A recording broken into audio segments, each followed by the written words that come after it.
Hello, everybody, and welcome back. It is part two of my conversation with DT on OB, who is apparently just down to spend all of his time with me because he doesn't have enough airtime at CJOB. Maybe you missed those 18-hour pregame shows. Is Oh, that what this so is? good. 3 hours for the Banjo Bowl. That's the good time. They started bringing us barbecue this year. Oh man, there's nothing like doing a pregame show with a mouthful of the sweetest and smokiest rib you've ever had. Have we confirmed Bombers sellouts for every game in 2026 yet, or is that just like pending? Man, with Tommy Condell and Zach Collaros together, oh Yeah. boy. If they, I wish they had a number one receiver, but a couple number twos and some solid Canadians. It's not the seventh ranked offense again this year, I hope. Swear to God, if we like week one see that little like touch pass inside that trap running thing that Tommy takes with him to every single team he goes, it's like the one play where you're like, everything is a normal, fun CFL offense, and then Tommy runs this little inside pitch thing like once or twice a game. And you're like, it averages like 4 yards a play. Why is this a staple of this offense? And it stands out like a sore thumb. But anyways, Winnipeg's going to be better, and DT was great in this podcast. Enjoy part two of our conversation. Got it. What is your thought right now on what the Riders are going through and how they're managing it? Yeah, so Saskatchewan, just watching them go through what Toronto went through after 24 and what Winnipeg has gone through in these years of you won the Grey Cup, you win the Grey Cup because your talent overperforms its contract and you get great performance, like incredible performances from rookie contract guys. Well, now they're going to want 200 grand or they're going to go to the NFL in Dante Meyer's case, right? So now you got to figure it out. You got to plant your flag on certain guys and just know that you're going to get your bones picked by the other teams in the Canadian Football League. So I look at the guys at which they planted their flag. On the defense, Mike Rose, Jameer Thurman, Roland Milligan, Marcus Sales. Demarcus Fields comes back for a 2-year deal at the half, but CJ Revis gets away. AJ Allen, they let get away. If they can, I mean, they're going to fill that in with Josh Woods and Aubrey Miller, whoever that is. Okay, fine. You flip that position ratio wise, and you'll be good to go. But they're going to have to figure out who's the defensive end opposite Vaughters because Malik Carney got a massive Yeah. deal to go somewhere else, and Malik Carney wrecked some teams. So what are you doing at that other defensive end spot? What are you doing on the offensive line? Hardrick's back. Brammer is back. He's at guard. You could kick him maybe out to tackle, but you're probably not going to do that from what I understand, which means Furlan's at center. Okay, who's your other Canadian? That puts some ratio pressure on you because you can't keep every great Canadian receiver for yourself. You can keep Emelis and Schaefer Baker. That costs you in other spots, right? Because those guys deserve massive contracts. When Schaefer Baker's healthy, he's I was trying to think of before we came on, Marsh, the top five Canadian receivers in the league, and a healthy Schaefer Baker is to me absolutely in there with the Yeah. Dembskis, with the Emelis had a couple of great seasons with Justin McInnes. Forgive me, Justin, for Yep. forgetting his name. They got Keyshawn Johnson back, so they planted their flags on guys, Right. but you're going to have to fill in the guard spots. And what happens if, oh, pardon me, yeah, certain receiver spots and guard spots and defensive spots. And are you going Canadian at the one I'm very curious to see? Lacombo, Jaden Dalkey, Jackson Ford are all back. Are they going to revert to Canadian at safety when they had such success with Revis back there toward the end of the season, but Revis is gone now? Okay, well, you got to juggle now because you're the champs, and the champs are very popular with the other kids in school. So come join our clique, and a lot of them went down to Ottawa. Yeah, I the one that was surprising to me. Speaking of Ottawa, and somebody go tell AJ Allen that I'm actually giving him love because I feel bad about something that happened at the end of last season, and this is not me compensating by giving him love he doesn't deserve. It's just me being honest. I was writing an article about like MOCs or MOP or something like that to do with award season, and I didn't include him, or he was like sought after Canadian free agents going into this year and all this kind of whatever it was, and didn't include AJ Allen because I hadn't put together my usual self-driven homework of like percentage of team tackles and percentage of game-changing plays, whether it be forced fumble, fumble recovery, interception, sack, tackle for loss, knockdown, whatever. And when I did, I was like, oh my, AJ Allen was unreal last year. Like I knew he was good, And he was kind of like a buzzworthy name of like, hey, look at this guy. He's doing good stuff. And it's always a nice story when somebody goes from special teams to getting a little bit more love defensively. Because I didn't do a lot of Riders games, I didn't realize how good he had been. And I get it. Canadian, starter, ability to be a very effective player in your defense, he was going to get paid. So it makes Elite sense. personality as well. Yeah, Elite personality. So yeah. absolutely. And so you know that he's going to be sought after, and you know that you might lose him. That's fine. But in terms of planting your flag, and there are decisions to be made. Look at the Hamilton Tiger Cats. Like Orlando Steinauer at the winter meetings asked about Casey Sales and going, yeah, that one sucks. Just couldn't afford him. Like straight up, he wasn't even just like, yeah, it's a decision we had. He's just like, we literally had to put our money in other spots, and I'm not going to be happy playing against him in a different color uniform this year because that's going to suck because he's supposed to be on our team. We just didn't have enough money because we had to pay other people. I get that you planted your flag on the names that you mentioned. I was surprised they didn't go with Allen as being one of those guys that they planted the flag on, though. And for him to go to Ottawa, this is kind of it's not segueing necessarily out of the Saskatchewan topic if you have more, but the number of times, and I got a couple of emails last week from people in and around the league saying, wow, look, Ottawa and Edmonton, huh? Nice. Hey, they're Yep. getting after it. How many times in the last 5 years have we said Ottawa and Edmonton have won free agency in the middle of February, and then we look at the standings at the end of October and we go, yikes, they didn't even make the playoffs. Yeah. So, like the winning free Quarterback luck and self immolation. Ottawa with Jeremiah Masoli should have been awesome, but Garrett Marino hurts him, and then he hurts himself. It gets injured the next year. Like it was to me, that was bad luck. Putting Jalen Acklin on the field side and watching his career implode still pisses me off. Sorry, it just does. Right. Just on the AJ Allen thing. I'll never forget. I was a big. If folks remember the name Vontae Diggs. Nice. He was a weak side linebacker for the Elks in the 2019 season. Santos Knox must have been in the middle. I was like, man, this Vontae Diggs makes all the plays in the world. And one of my buddies, just you talk to people and just played in the CFL. He's like, don't get too excited about weak side linebackers because that's a position in the CFL where guys make plays. It's set up so that guys who play with the will make plays. So they're going to have numbers in this and that, and it's going to shine. But just don't get too excited about that. And that always sticks in the back of my mind. I don't necessarily, one of the things we talked about in the beginning, I don't necessarily process why that's the case. Structurally, I can't explain to you why this is the thing. But the person who said it to me, I trust, with my life. So I go, oh, okay. AJ Allen, fantastic numbers, made some big time plays, got some bounces turned into interceptions, and like A+ personality. Like Ottawa fans will love him the first time they hear him and see him. But if you are talking, like if we're doing a thing if you and I do a pod about the most replaceable positions in Canadian football, Will linebacker is going to be up there pretty high. Like, me, it's going to be running back, but it's going to be Will linebackers coming shortly after there. I just want to mention this too, just be totally off kilter, and I will get us back on track in a second, but I had a friend who was interviewing for a running backs coach position recently at a U Sports school. And essentially the role included football administration stuff and recruiting and all of this kind of stuff that was outside of running. And he was talking to me and he's like, I mean, I'm just kind of like concerned that they might just go with somebody that has like more traditional knowledge of like true running back coaching. I was like, if there's one positional coach in university football in Canada that you can have do a bunch of other jobs, considering the fact that we're passing the ball at most schools, not everywhere, but like 2/3 of the time, if not more, up in the 70-75% range most of the time, it's like, if I was a head coach, I would want to hire somebody who could do a heck of a lot more than go, hey, don't fumble. That's basically the only job of like a university running back is like, hey, just don't lose the game for us and pass protect once in a while. And if you have like 2 catches a game, that's dope. We really appreciate that. But anyways, I just wanted to bring that up because you're talking about, replaceable positions. And I'm like, hey, shit, I have love for running backs. Don't get me wrong.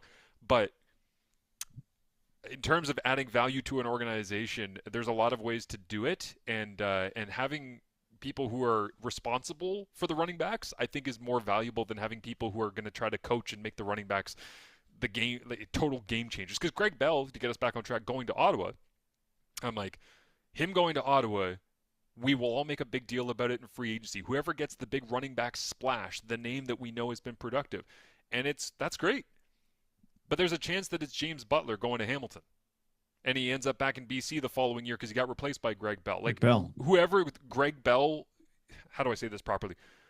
Whoever is going to be Greg Bell to the James Butler that we saw in 2024 in Hamilton, we don't know who that Greg Bell is yet. Like all of these, Greg Bell goes into Ottawa right now, and there's going to be a depth chart of guys. And I guarantee you right now, if in training camp somebody comes out that is younger and cheaper and not a household name who is playing as well as Greg Bell in training camp, Greg Bell will not be on the Ottawa Redblacks going into the season. That's how it works. Preach. Yeah. So, anyways, Greg Bell's awesome. And sometime in March, I'm gonna sit down and do this and just draw my line of running backs because, man, I have currently like Trey Mason in 2018 became William Powell in 2019, and Saskatchewan averaged exactly the same number of yards per rush and yards before contact per rush. And you go, well, that can't be a coincidence. But James Butler goes from BC to Hamilton. Hamilton has him, offers Brady Oliveira the largest contract in CFL history for a running back. He says, no, I'm going to stay in Winnipeg. They stay with James Butler. Greg Bell comes on the scene. James Butler goes back to BC. James Butler had an awesome season this year. Was it drastically different than if Xander Horvath had gotten every carry? Because when you saw that cat run, you went, "Ooh, that guy can run too," right? The running back position. And yes, there are varying levels of quality within it, but a guy who can't block is not going to play in the CFL.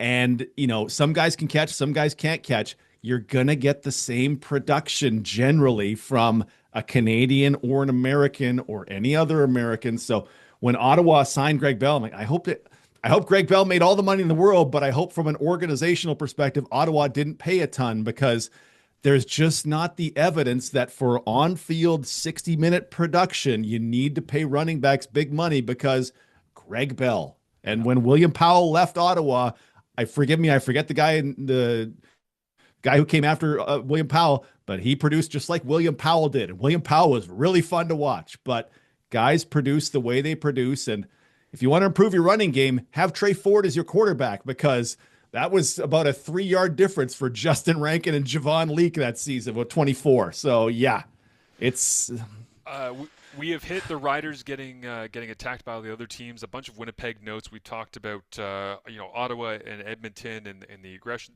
that they've shown in free agency. There's not a ton to say about BC, but we mentioned the re-signing of Rourke and Keon Hatcher and all the rest. They got their big dogs, right? Yeah, like exactly. If you have Rourke, McInnes, and Hatcher, Berryhill sticks around. Katoy's always there. Yes. Yeah. Yes. They had Chris Slugger. Like Chris Slugger's been kind of lying in wait. You could kick him out to tackle. You're going 3 Americans at tackle. Love it. They might exceed the salary cap again, but that's entirely their right because Matthew Betts is still around.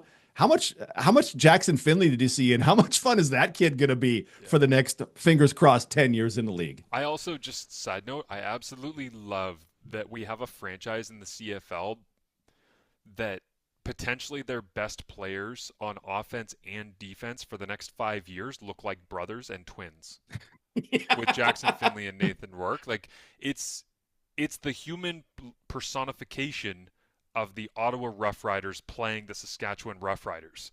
It feels like we're looking at mirror images, and I'm like, how on earth did we find it? Like the universe just worked in a way that ended up where these two people ended up on the same roster and are incredibly talented and both running their different sides of the football for the same team. I'm like, that's the most random CFL thing ever, but the Lions can absolutely beat the shit out of that when it comes to marketing campaigns moving forward, which I hope they do, because there's a lot of meat on that bone. Yeah. Adding Darnell Sankey in the middle, love. Darnell Sankey bounces around to teams, and I don't 100% get it, but Darnell Sankey in Benny's defense, fantastic. Deontay Williams was the man who indicated to me I knew I wasn't. I'm officially 100% out on Trey Ford. I don't know if you remember this, but it had to be 2014. Trey Ford's in the pocket, and it's a little drag route by Arkell Smith. And Arkell's running right toward Deontay Williams. Deontay Williams hits. Like when Deontay Williams hits you, you stay hit. And Trey threw him the ball, and Arkell Smith had it in his hands, and Deontay just caved in his chest. And I went, under no circumstances can you throw that football. Like Arkell Smith will catch it because he's a team guy, but Jiminy, do not do that to you. Yeah, Young Nathan Rourke broke Brian Burnham's ribs on a couple of plays, like literally one, because I probably shouldn't throw that ball in the future. right. The quarterbacks that should stick around, they protect their receivers. You get them to the ground. You throw a little behind them so you don't lead them into the biggest hitter in the Canadian Football Yeah. League. So Which, by the that way, that's why McLeod Bethel Thompson has pissed me off forever because he always makes the right decision, and then like one throw a game, he hangs his dude out to die. And I always get so frustrated right. because I'm like, you know better. You've been doing this your whole life. I'm like, why did you do that to your guy? It's Yeah, because those moments will come up naturally, right? I right. think of Jarrah Stearns leaping up into the middle to try to catch a ball, and Wynton McMahon just killed him. And I'm Yeah, like, yeah, you're going to have to eat some of those, but you can, as a quarterback, you can really limit those, and you can protect your guys by, oh, why was that ball low? Well, because if it wasn't, that his receiver was going to die, yeah. right? So when Trey did that to Arkell Smith, I'm like, yeah, I'm out. It's over. I'm finished. I was never on board, but now I'm officially out. Cast him out with the Taylor Cornelius lot that I'm never going to be on track with. And then Trey Ford runs the ball. And I'm like, oh, God, Yeah. he has such a multiplying effect in the running game. Another pod we need to do. Why didn't Edmonton embrace that last year, Marsh? I am all over the place today. That's okay. Why did Edmonton? You know what? This is the hope I had in 2025, and it didn't come through. Edmonton, Trey Ford, Justin Rankin, who turns what 10 into 70 better than anybody in the Canadian Football League. Javon Leake, man, they love the extra offensive lineman. Just embrace the run game. Yeah. Oh, teams are going 7 defensive back. Well, you're dead because we're going to embrace the run game. And on 2nd and 9, we're going to run the football because if we get to 3rd and 3, we're going for it on 3rd down. Just get hyper aggressive and bring this run game element that Ford can absolutely multiply.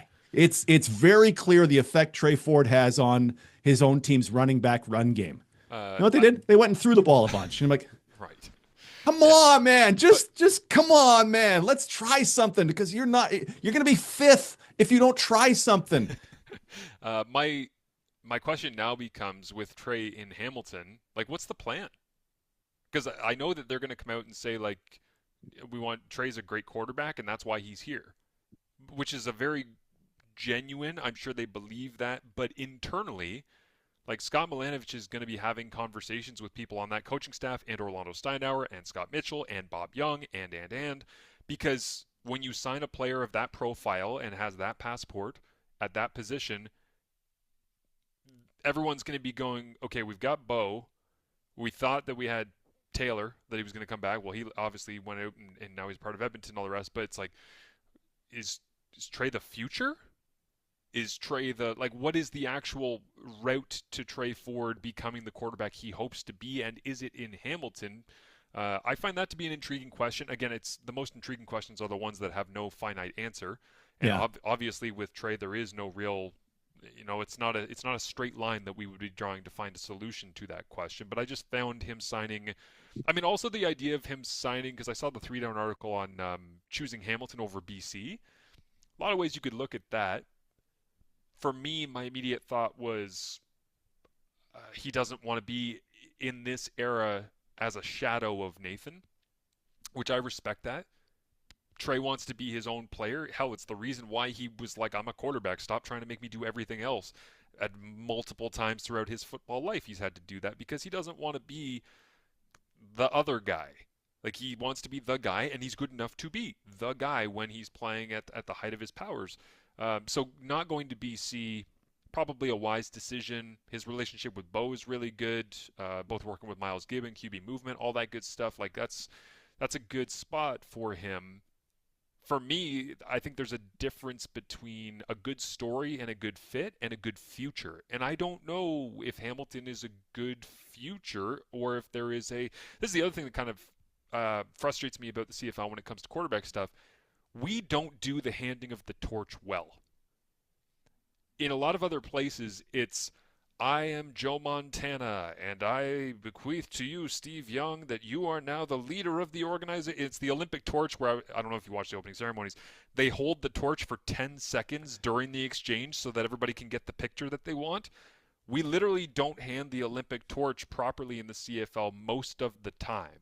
We Hmm. think we do, we try to, there is a plan to, but it's usually kind of clunky and kind of awkward. And the idea of being able to perfectly, like, let's say Trevor Harris in Saskatchewan right now, and they have Tommy Stevens, which I'm not going to get into him only being a short yardage guy because Tommy, don't tweet at me the way that you did it. Farhan, I don't want any trouble. Don't fight me.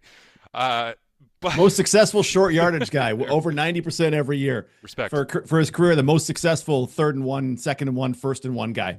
I respect the toughness, and I think you're a very good quarterback as well. So don't come after me. But let's say Jack Cohn is the actual developmental quarterback, who's the guy that they want long term, and that's why Jake Maris left town for Ottawa. Do you have great confidence that Trevor Harris will, however the season goes this year in Saskatchewan, finish the season, and he will say, "My time has come.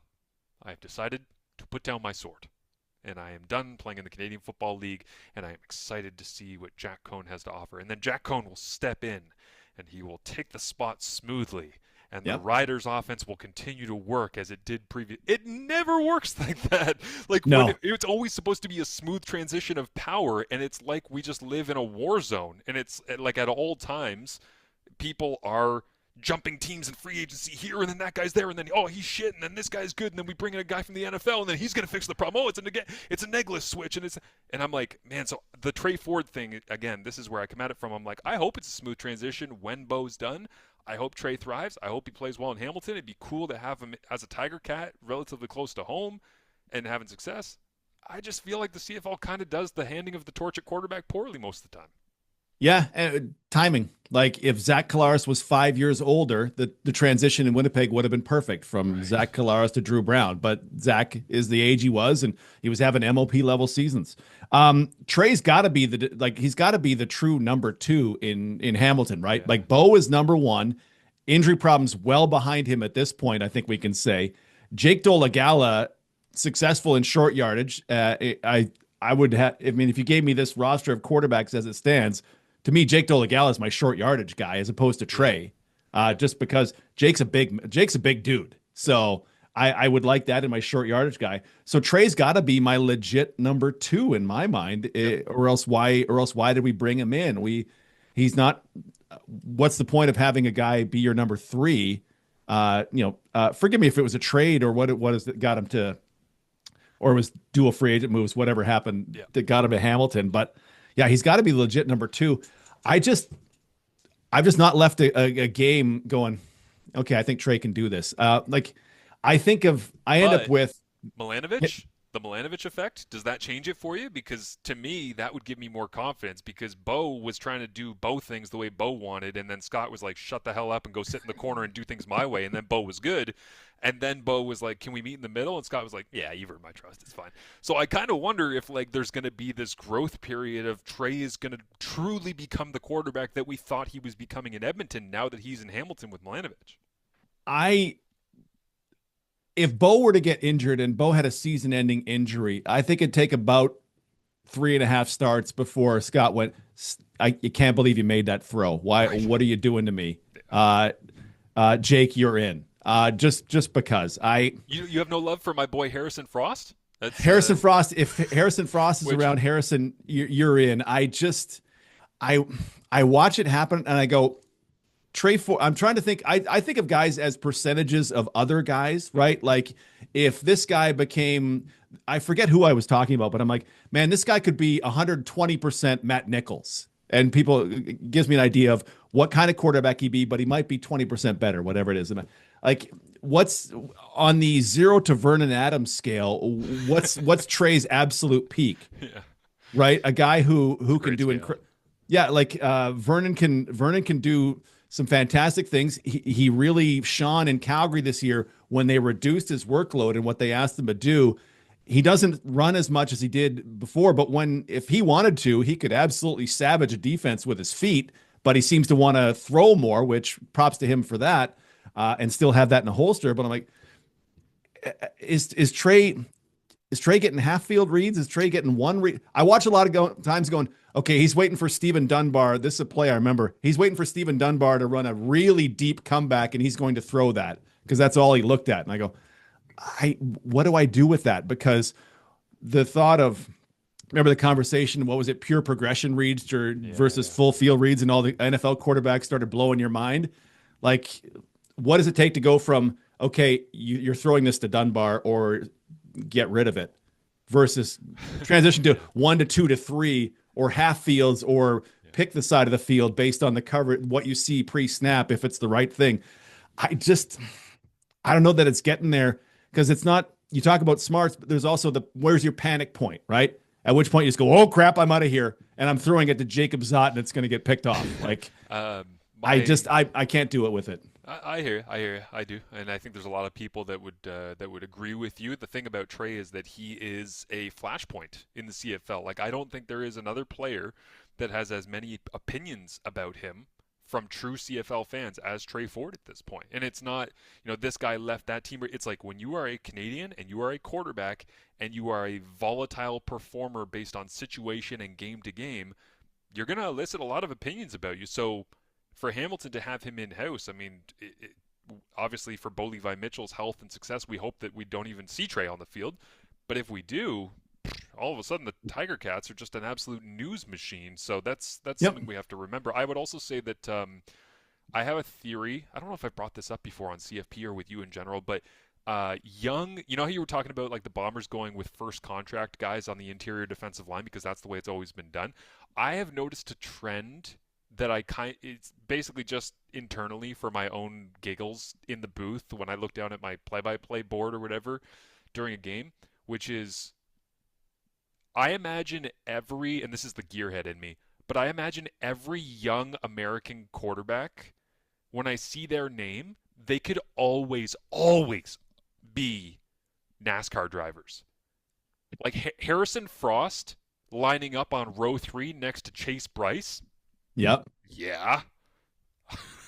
Chase Artopius in the 47 car. Yeah, yeah, I get it. I just like I imagine driver lineups and looking at a grid of like the Xfinity series, like the Saturday NASCAR stuff, and it's just like Chase Bryce in a racing suit, being like Chase Tucker Bryce. Horn. Yeah. Oh yeah, Yeah, that's Tucker a Horn. NASCAR name. See? Tucker Horn. Jordan McLeod. Oh yeah, oh yeah. Cole Snyder. Come on, it might as well be Cole Trickle. Yeah, so every single time that I see like, hey, the team signed a young American quarterback who's from the South, and then I just imagine them wearing racing suit and getting into the number 47 Valvoline Chevrolet, So Jeff Gordon with his insight on PJ Walker, the young star on the circuit. Yeah, yeah, absolutely. I have a question for you now that we're done with the Trey stuff. What the hell? Like you mentioned Darnell Sankey. I just keep coming back to Micah Awe. Yeah, You know what I mean? Like leads the league in tackles and out. But the only reason I could think of that was not not necessarily the solution, but why that wasn't a total lock is that either there's behind the scenes stuff in terms of money and contract demands that I know nothing about, or when I put together that game-changing plays versus percentage of team tackles, my always like way out there. He's on like the elite in terms of tacklers. We already know that. He's been that for Makes a long all the time. tackles. Yeah. And he was in a scheme in BC that allowed him to make a ton of tackles because it was designed for him to make all those plays, and he did. But to his credit, when Micah has been on a scheme or on a team that has a scheme that does not design for him to make all of the plays, he typically still makes all the plays because he's kind of that dude. But in terms of the big plays, the turnover-worthy plays, the game-changing sacks that killed drives and all the rest, Micah was kind of low. Like when you look at the league-wide landscape, and I don't have the numbers in front of me. I could pull them up on my computer, but it doesn't matter. Basically, I'm just trying to impress upon everybody that ton of tackles and not really big in the other categories that are the game-changing plays. Could BC have held that against him when they knew that Jeffrey Canton-Arcou was likely going to get the choice in Montreal and Sankey was going to become available? Because every team in the league is having a conversation when Sankey gets released because Montreal is making a change at middle linebacker, and they go, hey, does that guy make sense for us? And forgive me, I forget the order of events in terms of like Awe getting released and Sankey getting signed or whatever it was. Sankey signed first, yeah. Okay, so Sankey signed first, and then they're like, I guess we don't need to do this. But to me, Micah is. I would have a hard time running an organization, running a defense, looking at the way Micah Awe plays with his physicality and just like old school mentality of I'm just going to find the football at all costs and submarine the person in the legs and they're never getting a yard after contact. I would have a really hard time looking at him and being like, you know what, we can upgrade that. And I know Darnell Sankey's great, but Yeah. I have a like, is Darn? Here's a question for you: Is Darnell Sankey the only middle linebacker that could have gotten released that would have led to Michael Awe not being back in the middle for BC? Who like Jameer Thurman, maybe? Like Devin Oh, Verasuk Thurman, based you'd on be the crazy youth? not to take Thurman. That's what, Have teams seen enough from Tony Jones in Winnipeg? Winton, McMahon. Yeah, yeah, sorry, it's Winton. I always yeah, forget about Winton. Damn it. just going east to This west. is why I have you on the podcast to hold me accountable Right? for my own idiocy. Mike Alway came to the CFL in 2017. BC, Toronto, Ottawa, BC and Montreal both in 2022. Calgary, BC, It's crazy. and now free. You go, okay, there's 134 tackles in Calgary in 2013, fewer in 2023, pardon me. Half as many, let's say, in 2024 off to BC. 114 tackles. To your point, no sacks, 2 interceptions, 1 forced fumble. Now, when you lay that next to slightly different position, Tyrese Beverette in Montreal, that guy hits every single part of the game. And he didn't get as much love this year, but I'm like, man, this Tyrese Beverette makes every play. Like these numbers I'm making up: 4 forced fumbles and 5 interceptions and 1 touchdown and 6 sacks and 8 tackles for a loss. Like I'm just making them up, but it just he fills it out like that. And to your point, like there's plays and there's impact plays. You go, okay, there's cleaning up and then there's rebuilding the house. Like I just there's got to be something that as fans we just don't know Yep. about Awe and his impact and what is it just structurally that any other linebacker would have made 114 tackles for BC last season. Is that it? Like but because it is weird and it doesn't jibe with what we as fans would think. Like, well, he's triple digit tackles. Like, well, how's this guy not Adam Big Hill? What are you talking about? Yeah. But he very clearly, when you go through that list of teams, like there's got to be something in his game that just isn't for everybody. We've run long on this already, which is fine because I'm going to chop it into 2 episodes. But I want you to pick, kind of winding things down here, I guess. DT, can you pick for me one available free agent as it stands right now that you genuinely think is like, okay, that's a really fun one. Like somebody's gonna want to get that, and that might be like the story when we actually get to Tuesday-ish. How is Shamar Bridges gone from rookie of the year to not? Like, I get it. He was cast when Kenny Lawler came to Hamilton. Hey, Kenny's the X, and Shamar, you're going to be the Z, and that's life. You're going to be the Z Right. receiver, and it turns out you're going to get no targets and no opportunity to show, even though you were pushing on 1,000 yards as a rookie. Yeah. Shamar Bridges has got to go to somebody who needs an American receiver. Like Winnipeg, I say this out of a little bit of my own need as well, but Winnipeg, by signing Tommy Neal, Winnipeg can go 3 American offensive linemen or they go 3 American receivers. They have a lot of flexibility with the Broxton signing and the Tommy Neal signing of what they can do in how they adjust their ratio. If you told me that Tommy Neal's going to take the tight end duties because that's a big cat, and we're going to bring Shamar Bridges in and he's going to be our Z receiver and we're going to use him, sign me up. Yeah. Like again, just from the on-field stuff, I don't understand why if you go from the boundary side wide receiver to the field side wide receiver, you're going to see a lot fewer targets, even with the hashes being narrowed. Blah blah blah. I don't understand why Shamar Bridges became an afterthought in the in the Hamilton offense when it could have been a compliment to Kenny Lawler, who was an absolute beast last season. It's funny too, 'cause Shamar Bridges for somebody. yeah, the chain, it's a great call by you, but the chain of command on Hamilton's offense, I thought the progression on a lot of things was going to be like, let's go to Kenny, and if Kenny's not there, and maybe Tim has a really great season, like higher than expected because teams are only taking away Kenny, and then Tim becomes the. I thought that the third was going to be in that chain of command, Shamar, and Keandre. it was Keandre Smith. Like he was Yeah. the one that really benefited from the Kenny Lawler effect of rolling coverage and all the rest. And in that BC game, I remember talking to Bo afterwards, and he said the reason he had so many catches that game, which honestly, I watched that full game. What was that, like a Sunday night game or Sunday afternoon game, something? And I remember watching the whole thing and being like, yeah, Keandre had a nice game. Like, I didn't really think it was a monster game. And at the end, Farhan's interviewing him, and he's like, you had a new career high and a this and that, and like 14 catches on like, 16 target, whatever it was. And I'm like, he did? Oh my God. It just didn't feel like that huge of a game because he was catching all these crossers. And when I talked to Bo about it the next week, he was like, well, they were taking away X, Y, and Z, and we thought that we were going to get like, none of this coverage, and we got a bunch of this coverage. And so it led to Keandre just always being the one in the progression that was like kind of open and available in that spot. So yeah, I'm with you on Shamar. And he would, now I will say this, I was about to say he will be a nice addition to anybody.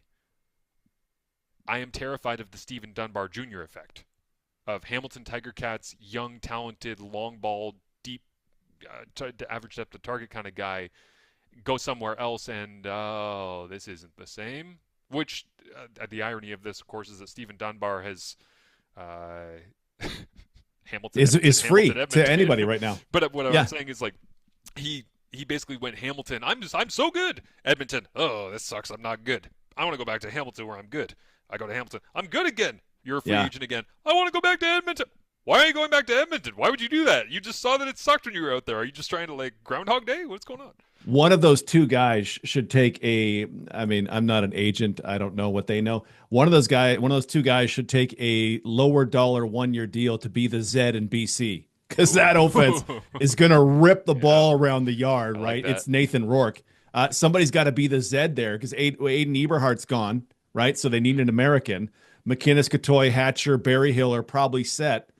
You want to be the Z? You want to potentially catch 800 yards worth of footballs and have someone believe you can be our X next year in 27? Let's go. Like that's got to be a prize spot I like for that. somebody, I hope. I have two quick ones here in terms of people that I believe are still pending. I haven't seen any news, and part of this is maybe just this is the funny thing because of the number of people who cover Canadian football not being nearly as many who cover things like the NHL or the NFL.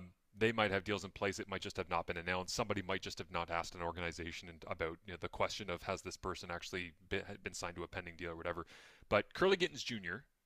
Yeah. is a Gittens mittens. Yep. is a very good football player who I dearly miss the experience that he had in his big year in Toronto. I loved watching him that season, and the Edmonton stuff has been up and down, mostly down, just because Edmonton has been mostly down at various points the last couple of years since he's been there. But I would love to see him at the height of his powers once again. I know a lot of people are saying that he should just go back to Toronto because that's where he had success. But Toronto's different. Like Toronto's changed. There's different coaches and like Mattel's there. right. Yeah. Like there's just a lot of different things. I think that it's don't try to cram something back into the good old days if it's not going to result in success. That's kind of how I feel about that. So um, Does his small like he still gets targets, but is his small stature like he's not as big as you think? I don't I think I as a fan, and does that hurt? You think? I don't have a legitimate answer to that just because I feel like I'd have to grind a bunch of tape in order to not be bullshitting anybody, and I don't want to bullshit about why he's not had the success.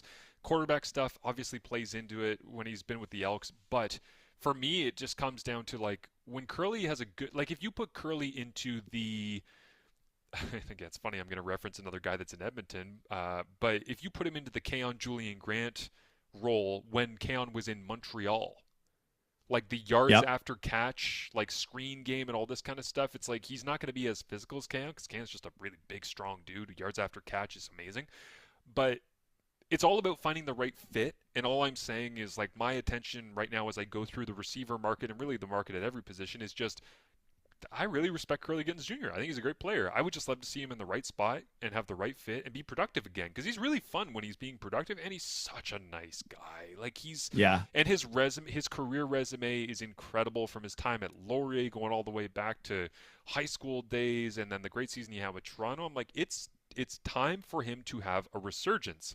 I just don't know where that's going to be and how, but I just want to see it. So he's kind of on my mind. And the other one I want to mention is a lot of the time in free agency we're projecting, right? So we're signing younger players across the league that we're putting into like Robustelli would be a good example of this. Yeah. He goes from Saskatchewan over and all of a sudden you're going, you know what, this is a nice fit. And he's going to be in Edmonton. He's going to do some special things. We don't often talk about the older players. And I'm not even going to reference Big Hill because I think we all know the direction that that's trending. He's been incredible forever, but he's an old guy. Like, he's playing a position that his body is worn out, I think, from it all.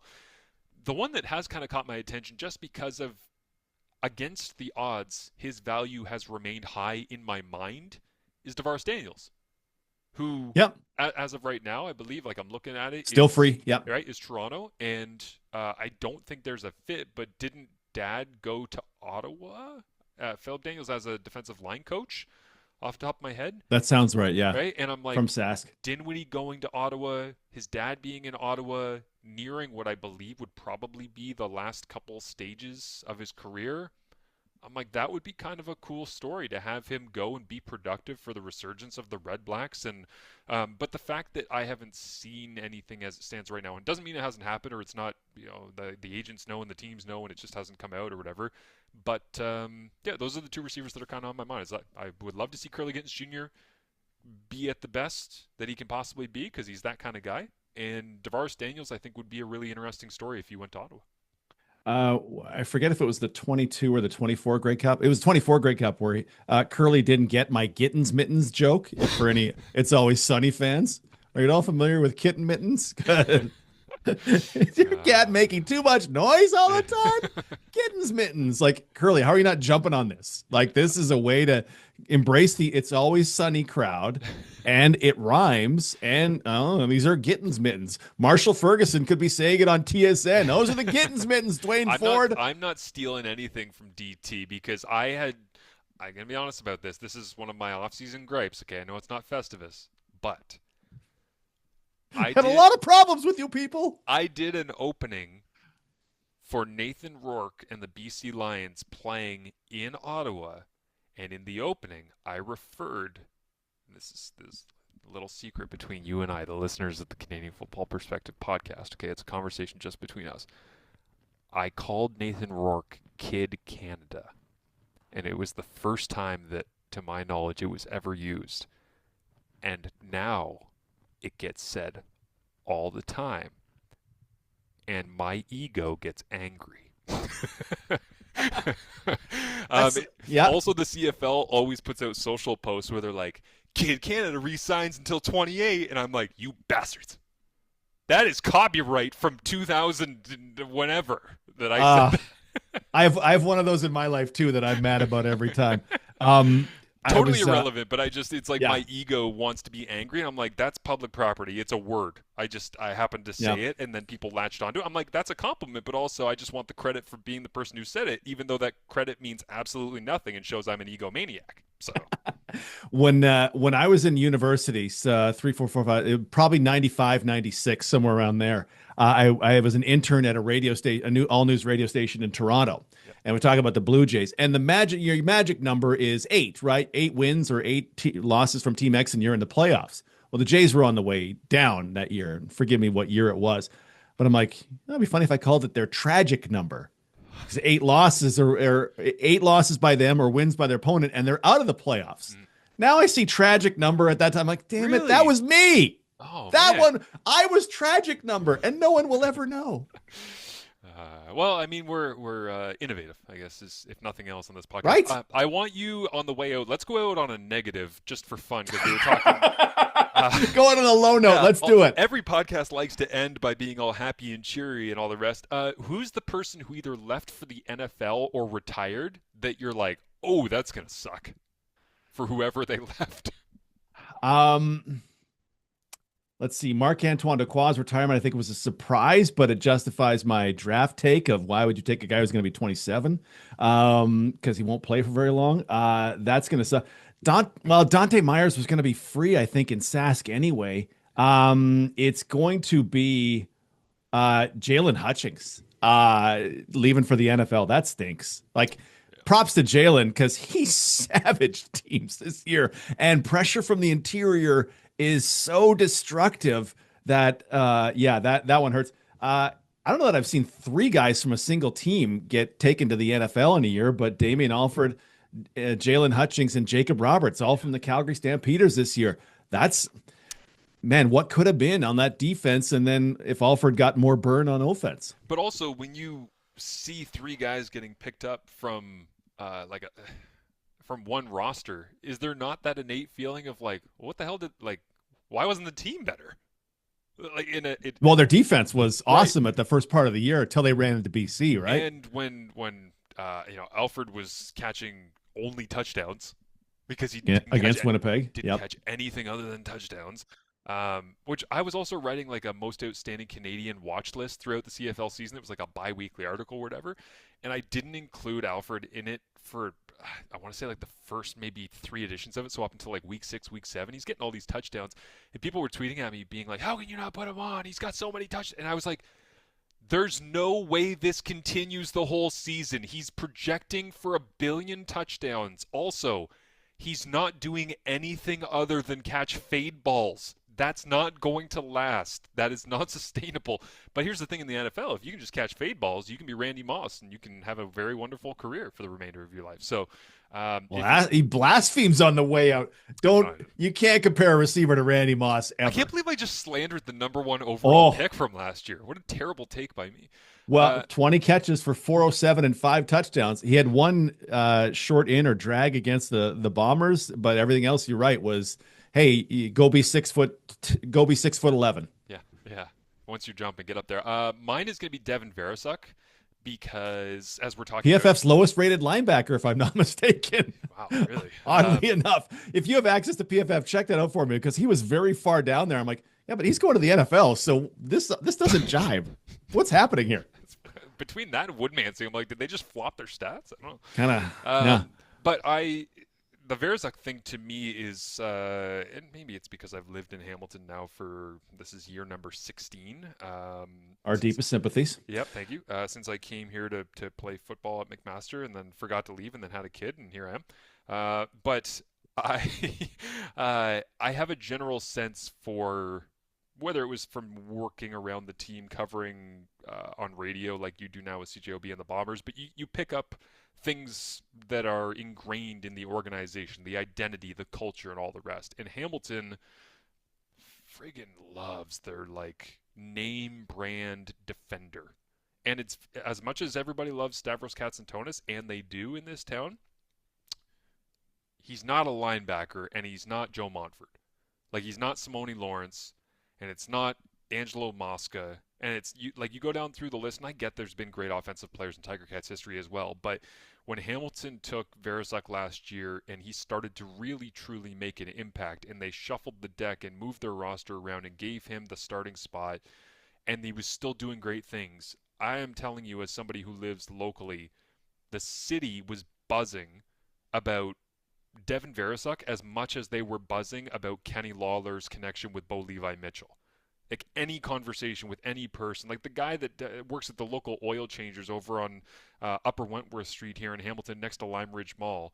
Every time I go in to get my oil changed, which is a lot because I drive all over the country for work, I go in there to get the oil changed, and all he wants to talk about is like whatever the big news is with the Cats, and Verzuk is on the tip of his tongue all of last year. And for me, that's kind of like the sense of the room that I got from. So it might not be the biggest loss in terms of X's and O's because there's someone named, is it pronounced Winton? Wintone? Yeah. We gotta know that for the season. We both gotta call his name. Yeah. He seems good. And he should do a fine job of replacing that rookie. I don't know if Winton will be able to figure it out, but we'll give him the benefit of the doubt. But like spiritually, in terms of having the next young hot thing that's going to be a Tiger Cats star defender on every billboard in town for the next 10 years, Yeah. not having Verzuk it was kind of a gut punch. I will say this though, spiritually and culturally, in terms of like Verzuk being from Windsor and coming to Hamilton and being that guy that you can put on every poster, still doesn't rank as high as Marc-Antoine Dequoy spiritually, culturally, not being a part of the Alouettes. Like that is a true, you can transition, you can put Jonathan Sutherland signing from Penn State after his NFL journey back there at free safety, or you can, whatever you want to do with that free safety spot. For me, every time I watched the Alouettes or I was calling an Alouettes game, looking down at the field, I would see Marc-Antoine Dequoy lingering on the back end of that defense. And in my mind, it's like Verzuk, despite the fact that up front it was Julian Hauser and Casey Sales, and on the edge, Deshaun Amos on the back end, when I would see Devin Veresuk in the middle of that defense, I'm like, that's the heart. Like that's the thing that everybody's kind of playing off of and driving the energy and the motivation and the it all flowed through Veresuk. Montreal, it all flowed through Marc-Antoine Dequoy, even though it was Darnell Sankey and Tyrese Beverette and Sean Lemon off the edge and Oakman in there for a while and Mustafa, Isaac Adeyemi Berglund, like you name it. There's a ton of great players around both of those defenses, but losing each of those guys, the it's almost like the energetic circuitry, if you want to call it that, of the defense is going to feel so different for both of those teams going into this season. It's just going to look different. It's going to feel different. And every year is a little bit different, but I think both of those teams are going to feel a lot different because they don't have those guys being the one that are connecting the dots. I didn't 100%. Just as I was going through depth charts, Verisuk lost that job by the end of the year, right? It was Braxton Hill and Kyler Fisher. Like they started designated Canadianing him. Ugh, designated Canadianing him. I can't believe the designated nationalized American is a thing I have to think about as a broadcaster. I know. And what's funny? I don't know if people picked up on this on TSN. I don't even reference it because I don't. Why would you? I don't feel like bothering people with it, so I just act like it doesn't exist, which is the truest way to know that something is stupid. That it just doesn't get brought up on the broadcast whatsoever. Yeah, when Mike O'Shea says on our coach's show 7 Canadians, I'm like, I don't even bother saying it has to be 8. Like because it's 8 with the one fake Canadian who's been 5 years, 3 years, and the designated American. Oh, yeah. It's such a dumb rule, and I hate it. And the first year it was in thing, we sat down and we explained it in the first block of the pregame show, and we said, I hope I never have to talk about this again because no fan should have to think about who's the designated nationalized American, the one who can play. It's Jameer Thurman today who can play 23 snaps and play, but he can really play all the snaps, and it's the backup American who can only play. Oh God, why? Just kick Canadians out of the Canadian Football League if you don't want them in there. Like don't make a 25 snap rule that I have to maybe explain one day. Oh, it's so frustrating, but just 8 Canadians. It's an 8 Canadian league right now, but one can be a fake Canadian. So who's the fake Canadian? Well, we don't know because the team never tells us. Okay, well, cool. Why is this a rule? What are we doing here? And don't list a guy at center in the East Final and then start him at right guard. You know what you're doing. This isn't Nathan Rourke, Michael Riley to start 22 or whatever that was, where the shot in the elbow went bad. Yeah. This is you lied. You lied to us. I'm also angry at the Winnipeg Blue Bombers for not winning the East Semi. Never. What? Oh, sorry. I'm angry at the Winnipeg Blue Bombers for not winning the East Semi so that I would have an excuse to try and call a game with DT. Oh, my God. That would have been fun. Oh, that'd have been absolutely outstanding. That's right. We almost did a version of this podcast on CJOB for the East Final, but I also was calling the Yates Cup, so I don't know how I would have made that work. But anyway. It would have been fantastic because we'd both be in our heads, be like, okay, don't use too many numbers. We love numbers, but not everybody loves numbers. So let's try to use I use numbers very disciplined on broadcast because people don't want to know completion percentage over expected. Though I really, really do want to know that as an indicator of where things may go. I respect so much that you can self-edit because most of the things that come to my mind make it to air, and it's a very hard thing to control. So. This is one, and Football 301 has Mike Tice's kid, Nate Tice, who coached in the NFL, played at Wisconsin, blah blah blah. They have a lot of comedy podcasts. They use decimal points when they should not use decimal points. They blitzed on 47.6% of downs. Round it to 48, call it a day. No one wants that many numbers. Do you think that the average football fan mind the second that they hear point in the middle of a number, their brain just turns off? Done. Unless you are you're chasing the all-time single-season completion percentage record. It's 77.2, and he's at 76.8. So they're right there. For the most point, like his completion percentage, like on my chart, I don't put completion percentage for Fajardo is 70.6. It's 71. Done. Yeah, we're done because no one cares. So sometimes I'll hear 2 decimal points and I want to just throw myself into traffic. Yes. Where cars are driving 100.25 kilometers an hour. Like, no, we're not doing that. No chance. All right, let's wrap this thing up right there. This has been awesome. I love hanging out with DT as always. We're going to split this into 2 pods because we love talking and we did for a long time. But thanks for making the time and giving me your unpaid labor as always. Thank you. Thank you, my friend.